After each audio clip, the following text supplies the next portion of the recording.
তৃণমূলের প্রার্থী তালিকায় নাম নেই ইমনের, সঙ্গে সঙ্গে পোস্ট সোশ্যাল মিডিয়ায়। লিখলেন, বঙ্গবিভূষণ প্রাপ্তি, ট্রোলিং এবং প্রার্থী তালিকা, ইমন চক্রবর্তীর লড়াই। উন্নয়নের পাঁচালী গাওয়ার পর নেট মাধ্যমে ট্রোলিং, এবার প্রার্থী তালিকায় নাম নেই ইমনের। সোশ্যাল মিডিয়ার আক্রমণ থেকে বিরতি, নিজের পায়ে দাঁড়াতে চাইছেন ইমন। তৃণমূলের প্রার্থী তালিকায় নাম নেই, ফেসবুকে প্রতিক্রিয়া দিলেন গায়িকা ইমন। মা এবং সামাজিক আক্রমণ, ইমনের ব্যথার গল্প ভাইরাল। প্লিজ আমাকে নিজের পায়ে দাঁড়াতে দিন, ইমনের আবেদন নেটিজেনদের সামনে। বঙ্গবিভূষণেও ট্রোলড। ইমন চক্রবর্তী সোশ্যাল মিডিয়া থেকে সরে দাঁড়ানোর কারণ দেখুন।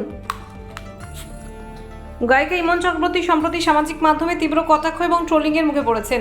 উন্নয়নের পাঁচালী গানটি গাওয়ার পর থেকে নেট মাধ্যমে তার বিরুদ্ধে আক্রমণ বৃদ্ধি পেয়েছে। গানটির জনপ্রিয়তা এবং বিতর্ক মিলিয়ে ইমন চক্রবর্তীর নাম ব্যাপকভাবে আলোচনার কেন্দ্রবিন্দুতে এসেছে।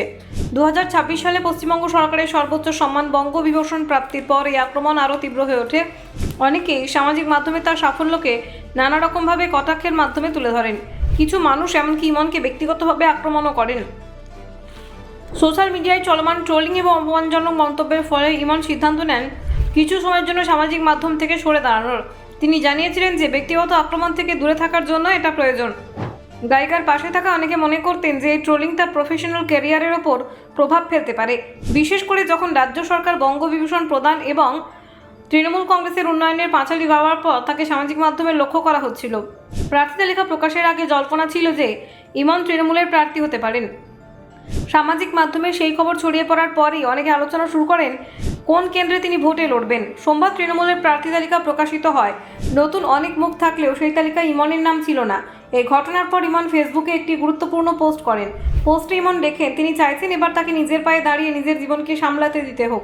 তিনি বলেন বিগত কয়েক মাস ধরে বিভিন্ন জায়গায় তাকে সামনে দাঁড় করানো হচ্ছিল। উত্তরপাড়া, দক্ষিণপাড়া, বালি, সিমেন্ট, আমতলা, জামতলা এবং কেওড়াতলা সহ নানান জায়গায়। ইমন তার পোস্টে সামাজিক মাধ্যমে ব্যবহারকারীদের প্রতি বিনীত অনুরোধ জানান যেন তাকে এবার স্বাধীনভাবে নিজের কাজ করার সুযোগ দেওয়া হয়। তিনি লেখেন, প্লিজ আমাকে এবার একটু নিজের পায়ে দাঁড়াতে দিন। তিনি আরও জানান, সম্প্রতি মায়ের মৃত্যু দিবসে একটি স্মৃতিমন্থনের পোস্ট করেছিলেন। সেই পোস্টেও কিছু মানুষ কুরুচিকর মন্তব্য করেন, এমনকি তার গান ও সাফল্য নিয়ে কটাক্ষ করেছেন। ইমন জানান এই ধরনের মন্তব্যে তিনি আঘাতপ্রাপ্ত হয়েছেন এবং কিছুটা অসুস্থ বোধ করছেন। ফলে তিনি সামাজিক মাধ্যম থেকে দূরে থাকার সিদ্ধান্ত নেন।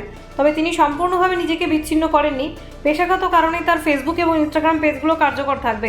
সেখানে তিনি নতুন গান, কাজের আপডেট এবং অন্যান্য পেশাগত তথ্য শেয়ার করবেন।